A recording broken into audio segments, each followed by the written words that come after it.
కర్ణుడు యుద్ధం చేస్తున్నప్పుడు ఎలా ఉండేదో తెలుసా?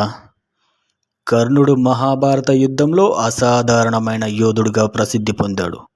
కురుక్షేత్ర సంగ్రామంలో అతని యుద్ధ శైలి, ధైర్యం, శౌర్యం ఎంతో ప్రభావం చూపించాయి.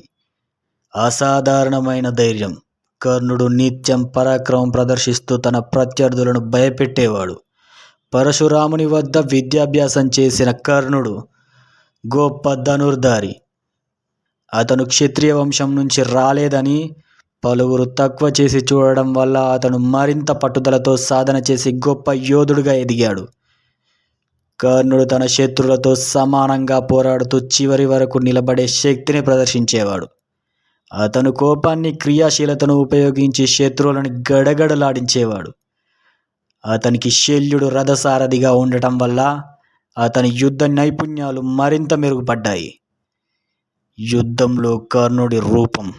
అతను బంగారు కవచధారి, శక్తివంతమైన గాంధీవానికి సమానమైన ధనస్సుతో యుద్ధం చేసేవాడు. అతని ముఖంలో గంభీరమైన ప్రభావం ఉండేది, శత్రువులకు భయాన్ని కలిగించేది. అతని ధనుర్విద్య నైపుణ్యం అసాధారణంగా ఉండేది. అయితే అతని పాలిట శాపాల వల్లే చివరికి అర్జునుడి చేతిలో మరణించాడు. అయితే కర్ణుడు అసమానమైన పరాక్రమంతో, అచంచలమైన ధైర్యంతో పోరాడిన యోధుడుగా మహాభారతంలో చిరస్మరణీయుడయ్యాడు.